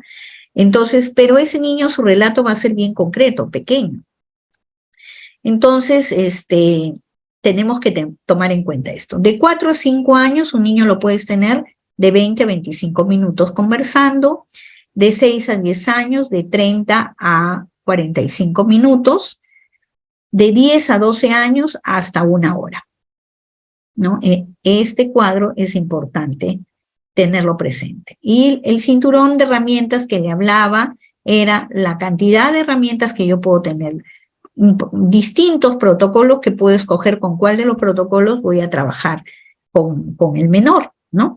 Aparte de eso, mis propias herramientas que yo voy de repente logrando recopilar o recoger o guardar estas herramientas para ponerlas en práctica posteriormente, que de repente en el momento que estuve trabajando con el menor, las utilicé y me fueron bien y bueno, las guardo como parte de mis herramientas, ¿no? Entonces voy buscando, por ejemplo, un niño a la hora que vamos a conversar y cuéntame por qué estás acá. El niño nos dice, no sé, ¿no? Entonces tengo que, ¿y ahora qué hago? ¿No? Entonces tengo que ir buscando qué puedo hacer. Le puedo preguntar, ay, cuéntame, cuando te han traído acá, ¿te comentaron para qué venías? Tampoco sabe, ¿no? Entonces voy buscando qué otras preguntas. Otra de las preguntas que yo a veces hago es, ¿y anteriormente has venido a este lugar? Y a veces me dicen, sí, vine para allá, me llevaron al médico. Ay, cuéntame, ¿por qué te llevaron al médico? Y ahí viene el relato. No es que tuve animalitos y ya te voy a contar. Entonces, cuéntame, ¿por qué habían esos animalitos, no? Y el niño como que, recuerda lo que tenía que contar o lo que le ha pasado, ¿no? Lo evoca y lo cuenta. Entonces, es importante también tomar en cuenta eso. Y acá están los protocolos, hay muchos protocolos de entrevista, como es el MISH, el Michigan, el Corner House, que anteriormente se trabajaba con el SATAC, pero ahora, bueno, como ha habido revisiones, se trabaja con el Corner House, ¿no? Son protocolos que se utilizan con niños para situaciones de violencia sexual. Los protocolos de entrevista son importantes utilizar. Dice, las diferentes entrevistas se pueden dividir en 3 fases bien diferenciadas. O sea, todos los protocolos tienen las mismas fases, pero de distinta manera lo trabajan, ¿no? ¿Cuáles son las fases? Una introducción o preparatoria para el menor, ¿no? La parte de introducción, la conversación, un poco libre, una fase de contenido o tarea de recuerdos, ¿no? Ahí el protocolo, hay protocolos que te piden, ¿no? Que tú preguntes sobre una fecha importante, ¿no? Para ver cómo es su relato del menor, para ver cómo es el recuerdo, ¿no? Por ejemplo, se le pregunta, y cuéntame, ¿qué celebraste en tu cumpleaños el año pasado? ¿Qué te hicieron? Y el niño te empieza a contar, ¿no? Entonces, como les digo, cada protocolo tiene forma de llegar, pero todos tienen la parte de introducción, la fase de la narrativa y el cierre y finalización de la entrevista.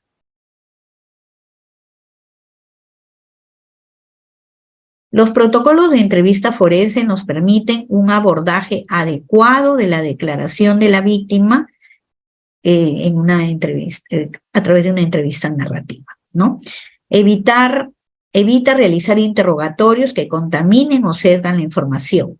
Minimiza la posibilidad de contaminar la memoria, ¿no? Es importante. ¿Y por qué? Porque se sigue una serie de pasos, ¿no? Se sigue una serie de pasos que no son preguntas directas de interrogatorio, sino que poco a poco, a través de lo que se le va preguntando, ellos cuentan lo sucedido.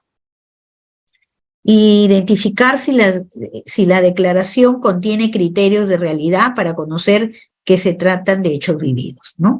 También eso es importante.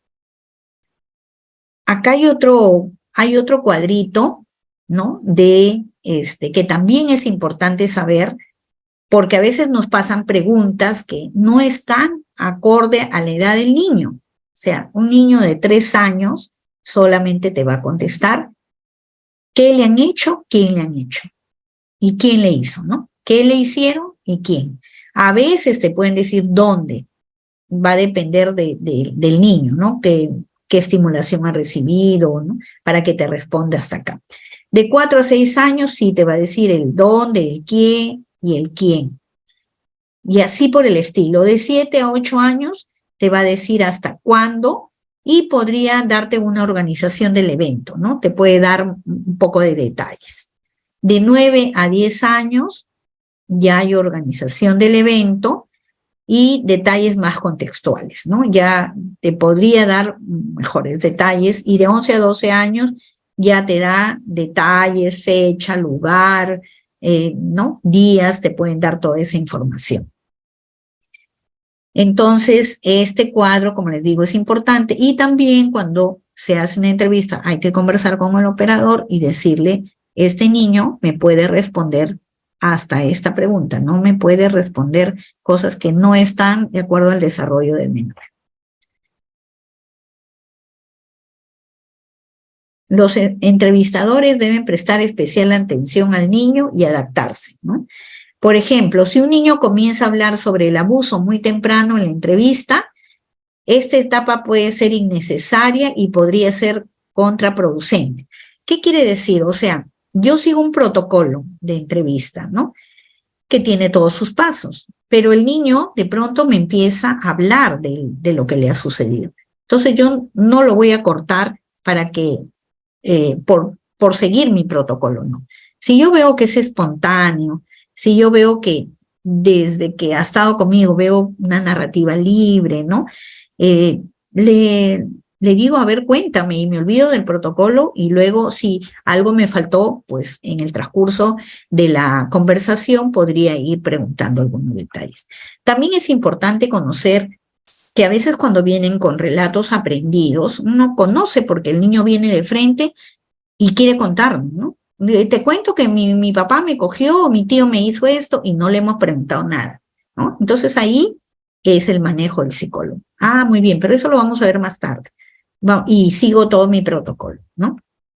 Para que el niño, de repente a veces viene y también te dice, ya, y algo más, no, hasta ahí no más, porque hasta ahí me dijeron que te cuente, no sé más. Mi papá o mi mamá o mi tío me dijo que te cuente esto, ¿no? Entonces, todas esas situaciones se dan en este tipo de trabajo. La información que se requiere lograr en una entrevista forense, ¿qué buscamos? Todo forense va a buscar el qué le ha sucedido, dónde le ha sucedido, cuándo y cómo, ¿no? Esas son las preguntas o la información básica que se requiere obtener. Pero también, como les mencioné, también hay otra información importante que el investigador requiere, como es fecha y lugar, ¿no? Cuando la edad del menor lo permite y me pueda dar fecha y lugar, se le pregunta al menor, ¿no? Le preguntamos, yo por ejemplo sigo todos los pasos, me cuenta la narrativa libre y luego le voy a decir, bueno, ahora vamos a ir, para entenderte bien, vamos a ir por orden, ¿no? Y esto que me has contado, que te ha sucedido, cuéntame si tú te acuerdas cuándo fue. Algunos te dicen sí. ¿En qué lugar fue? ¿No? Entonces, uno va buscando esa información. También es importante, y que lo requiere el investigador, es preguntar el nombre del supuesto agresor, ¿no? ¿Tú lo conoces a esa persona que me estás contando lo que te ha hecho? Sí, o te puede decir no, ¿no? Pero si me dices sí, entonces, ¿quién es? Cuéntame, ¿cómo se llama? ¿No? Ah, es fulano de tal, y tú lo conocías. Bueno, no, es yo no lo conocía a él, o puede decir sí, era un vecino, o era mi profesor, ¿no? O era mi tío, entonces te va dando la información. Y pedimos la descripción de la persona. A veces nos dice, no lo conocía, ¿no? No lo he conocido. Y entonces cuéntame cómo es él, a ver, descríbelo. Y eso también va a ayudar, ¿no? Entonces te empieza a dar características de la persona. También es importante ver cuántas veces le ha sucedido, ¿no? O sea, esto que te ha sucedido, tú me has contado que fue en tu casa, ¿no? En tu cuarto, a ver, ¿y solamente ha sido en ese lugar o ha habido otros lugares donde ha sucedido lo mismo? No fue cuando me llevaron también de paseo, también en la casa de mi tía, entonces toda esa información hay que preguntarle de cada lugar donde le ha sucedido. Ah, fue en el cuarto, entonces, y cuéntame, cómo tú, por ejemplo, llegas al cuarto, ¿no? ¿Dónde estabas cuando yo estaba en la sala? ¿Y cómo llegas al cuarto? Bueno, me llamó, me dijo que venga y yo fui. Yo fui y luego, bueno, me hizo entrar, cerró la puerta y bueno, y te cuentan lo que ha pasado, ¿no? Y luego, otro día hemos ido a la playa, fuimos a la playa y ahí también me sucedió lo mismo y también hay que contar. Es importante también si hubo uso de algunos elementos, ¿no? A veces utilizan cosas para tocar a los niños, ¿no? Y entonces eso también hay que preguntarlo. Las formas, cómo fueron, también, ¿no? La descripción es importante, ¿no? Que describan cómo sucedió el hecho, ¿no? Y entonces te hacen la descripción, te dicen, bueno, estaba ahí en la sala, me llevó a la cama y te va contando lo que ha pasado, ¿no? Entonces, eso de los tocamientos, como les decía, una de las preguntas, por ejemplo, y me tocó, pero ¿qué te tocó? Ah, me tocó, por ejemplo, te pueden decir mi vagina, me tocó mi pecho, ya. ¿Y con qué te tocó? Me tocó con su mano, ¿no? A veces se dicen, me tocó con su pene. Y esos tocamientos fueron encima de tu ropa, debajo de tu ropa, como fueron, ¿no? Entonces ya te van dando mayor descripción y vamos recogiendo información, ¿no? También se le pregunta, él te tocaba, te pedía a ti que tú hagas algo, porque se ve también casos que les piden a los niños que los toquen a ellos, ¿no? Y hay que sacar toda esa información. ¿Cómo reaccionó ella? ¿Cómo reacciona la víctima, no? Cuando eso te pasó, cuando te encerró, te echó llave, ¿tú qué hiciste? ¿Cómo reaccionaste? ¿No? Algunos te dicen, no, yo no sabía qué hacer, me quedé ahí tranquila, me quedé callada. Otros te dicen, no, yo me defendí, lo empujé, lo pateé. Otros pueden decir, grité, pedí ayuda, ¿no? Entonces, cada niño, cada persona es distinta y cada persona va a reaccionar de manera distinta, ¿no? Por eso es que no voy a encontrar relatos iguales, ¿no? Sino la información que te dan es de acuerdo a lo que ha vivenciado, ¿no? Y cómo, pues bueno, reacciona esta menor en ese momento, ¿no?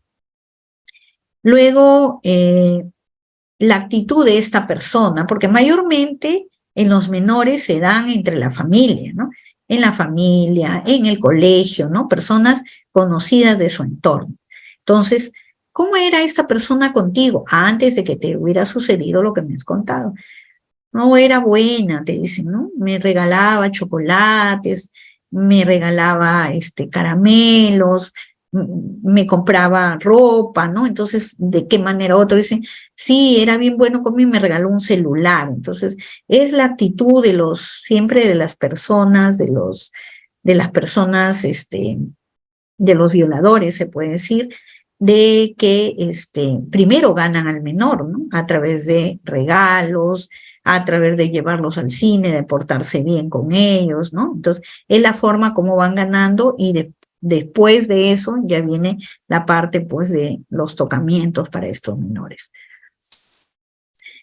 ¿Cómo se descubre el hecho, no? O sea, ahí viene la pregunta, ¿no? A ver, cuéntame, ¿cómo se entera tu familia de esto? ¿No? Y te dan muchas respuestas, pueden decirte, se enteraron, por ejemplo, una niña me dijo, se enteró porque mi mamá abrió la puerta y mi tío estaba encima mío y nos vio. ¿No? Otros pueden decir, no, yo estaba en el colegio, hablaron del tema de los tocamientos, de la violencia sexual, y bueno, yo me di cuenta que lo que me había pasado era una violencia sexual, ¿no?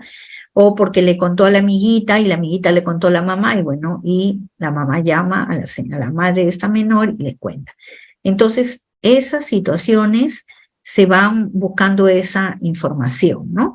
A veces los niños no cuentan. Hay niños que te cuentan inmediatamente de lo que ha pasado, pero hay niños que pasan años y a veces también dicen, pero dice que le ha pasado a los 8 y ya tiene 15.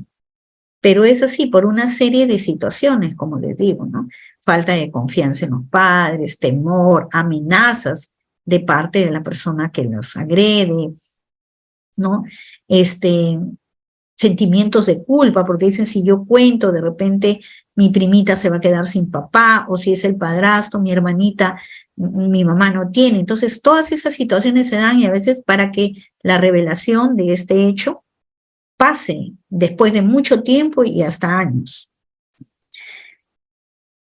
Si había una motivación para la denuncia, también es importante, ¿no? Como les dije, las denuncias falsas, que es importante ver si hay una motivación, ¿no? Que les lleva a poner esta denuncia falsa. Se están peleando terrenos, se están peleando casas, entonces vienen con historias elaboradas y que las traen, ¿no? Y ponen denuncias. Bueno, la recompensa, los obsequios, ¿no? Por ejemplo, dicen, me daba dinero, y a veces el niño, cuando le empiezan a sexualizar, el niño pues es tocado y el niño, bueno, acepta, le dan plata y va guardando ese dinero, se compra cosas, se compra caramelos, ¿no? Entonces, esas situaciones se van viendo también.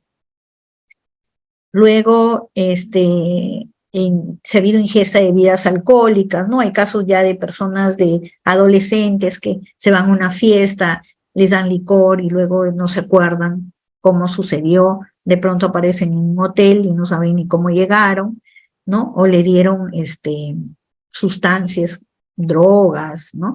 Pastillas o algo que prácticamente hace que la persona no, o la menor no recuerde nada.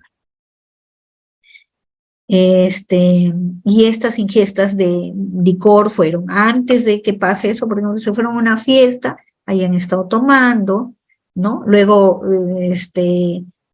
de repente, durante la agresión, también de repente le obligan a tomar licor, y bueno, y se dan diferentes situaciones.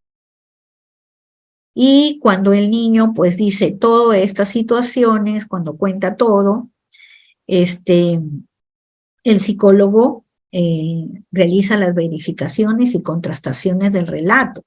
No es que el psicólogo va a recibir solamente la información y todo está normal, no. El psicólogo va escuchando y si veo que de repente hay contradicciones, yo tengo que preguntarle, ¿no? Tengo que preguntarle, pero hace poco tú me dijiste tal cosa, a ver, ¿me puedes aclarar porque no te entendí, ¿no? Y así uno va tratando de ir haciendo estas verificaciones y contrastar esas respuestas que nos van dando. Bueno, hasta acá he querido compartir con ustedes la información y el trabajo que realizó en Cámara GESEL, ¿no? Como ustedes han visto, es todo un proceso. Y bueno, no sé, estoy acá lista para que de repente ustedes tienen alguna pregunta que hacer. Estoy a contestar. Excelente, doctora. Muchísimas gracias. Estimados participantes, en estos momentos vamos a dar pase a las preguntas, pero como hice mención desde el inicio y cada vez también se reafirma, todo participante que quiera interactuar y hacer una pregunta, ¿sí? Sea precisa, relacionada al tema, en no casos particulares, tiene que tener activo su cámara. Después de ello no se puede, ¿sí? Muy bien, doctor Alex Portilla, le doy pase a su pregunta. Adelante, por favor. Muy buenas noches, doctora Patricia Ruiz, y muchas gracias por la exposición de antemano. Es la siguiente consulta. En el supuesto caso de que un menor de 16 años mencione al psicólogo de que su supuesto agresor, de que con su supuesto agresor eran enamorados, el psicólogo puede hacer la pregunta desde cuándo, por ejemplo, tenían la relación de enamorados. ¿Es correcto eso? ¿O, o es incorrecto? O en todo caso, si es que hay un silencio respecto a esa pregunta que pueda realizar el psicólogo, lo podría hacer en todo caso el operador, ¿no? Muchas gracias por la respuesta, doctor. Ya, bueno, mira, con respecto a lo que tú dices, hay bastantes casos, ¿no? Que vienen adolescentes que han tenido relaciones con sus enamorados, ¿no? Y que, bueno, el padre es el que pone la denuncia, ¿no? ¿Y por qué? Porque, bueno, de repente tiene 16 o tiene 15 y el supuesto enamorado tiene 25, por ejemplo, y ponen la denuncia, ¿no? Entonces, si ahí él o la chica refiere que ha tenido relaciones con el enamorado y dice que no ha sido tocada, que ha sido con su consentimiento, ¿no? Se le pide que nos cuente cómo ha sucedido esto, ¿no? Y cómo así viene la denuncia. Entonces, sí hacemos que nos cuente para poder saber cómo fue esa situación que ella dice que era su enamorado, ¿no? Para ver cómo se dio y cómo se entera la familia y por qué viene esta denuncia, ¿no? Como que vamos aclarando el tema. Ahora, esa es la parte que hace el psicólogo. Pero posteriormente el operador, como les mencioné, es el que nos pasa las preguntas porque quiere de repente mayores detalles, ¿no? Del hecho, y le vamos preguntando de acuerdo a lo que él dice, ¿no? Por ejemplo, a veces dicen, no, fue mi enamorado, pero en el reconocimiento médico, pues no tiene cantidad de agresiones, de golpes, ¿no? Entonces, ¿y cómo te sucedió esto, no? Porque a veces es por defender también al denunciado. También se da casos así. Entonces, como hemos revisado todos los actuados, entonces nos podemos dar cuenta cómo ha estado ese reconocimiento médico, cuál es la información. A veces el fiscal también nos dice, ¿no? Ha entrado y nos dice que es su enamorado. A ver, de todas maneras, doctora, pregunte, ¿no? Pregunte cómo vino la denuncia y qué es lo que ha sucedido. Y así se va dando la entrevista.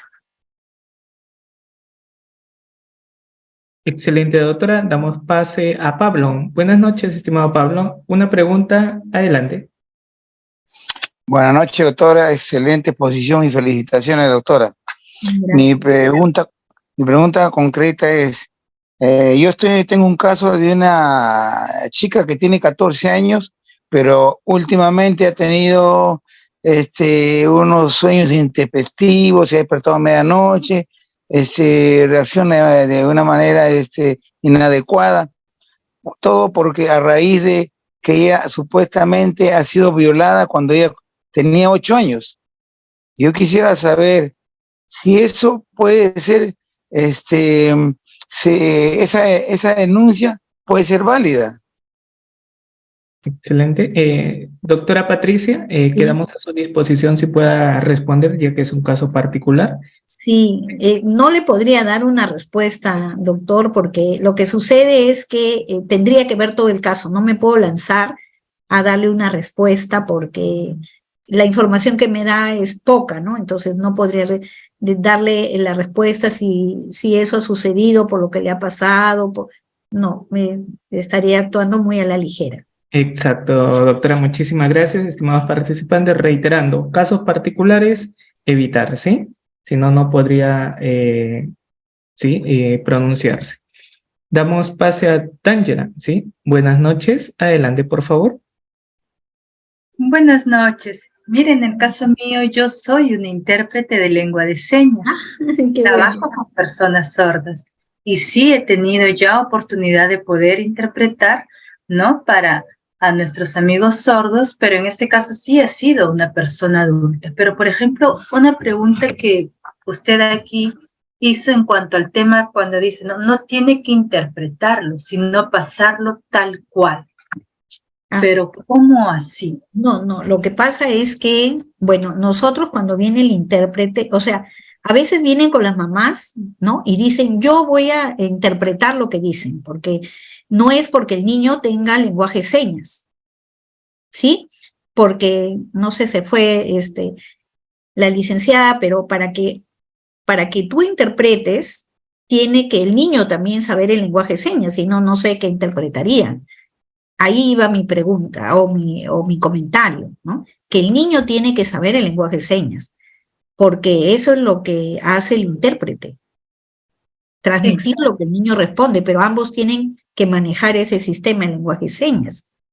Claro, pero por ejemplo, lamentablemente, o sea, aquí en el Perú tenemos, ahorita, bueno, poco a poco debido a los colegios inclusivos ya se está brindando lo que es una educación en lengua de señas para nuestros niños sordos, pero por ejemplo, en el caso de un niño sordo que no ha ido a un colegio, con ellos se trabaja con todo lo que es full descripciones. Se hace todo con ellos, se utilizan los clasificadores, las gesticulaciones para que se pueda en este caso a ellos interpretar, ¿no? Pero en este caso si es un niño, por ejemplo, de tan solo 4 años, ellos nos escenifican el acto, entonces sería válido entonces también para ellos, porque a veces dicen, pero es un niño, ¿cómo sé si es verdad? Entonces, ¿qué se podría hacer en esos casos? Yo ahorita estoy estudiando también lo que es la carrera de criminología y criminalística, justamente porque quiero basarme en ellos, ¿no? En las personas sordas. Sí, pero no sé si de repente, dentro de tu carrera, tú puedes interpretar señas que te hagan o un lenguaje que aprendió en su casa el menor, porque acá acuérdate que estamos viendo temas legales. O sea, el niño te puede señalar alguna parte de su cuerpo, no sé, pues si esa es parte de su carrera, de tu carrera, interpretar señas nada más sin saber el niño lenguaje de señas, yo pienso que es muy, muy subjetivo eso, ¿no? Porque puede señalarte una parte y tú me puedes decir, dice que le tocó la vagina, pero de repente el niño hizo una seña cualquiera. Hasta nosotros, mira, cuando hay una entrevista única, tiene que haber un lenguaje. O sea, si no hay lenguaje, en un niño que hable normal, que no tenga, sea sordo, mudo, si no hay lenguaje no podemos interpretar, porque se interpreta de acuerdo al relato del menor, por eso se llama una entrevista. Yo entrevisto para que el niño me cuente. Cuando el niño habla por señas, tendría que manejar el lenguaje de señas para que yo le pase la pregunta y usted le pase al niño y el niño le pase la respuesta. Pero creo que es muy subjetivo si él me señala alguna parte de su cuerpo y yo lo asuma como que me está diciendo que ahí le tocó.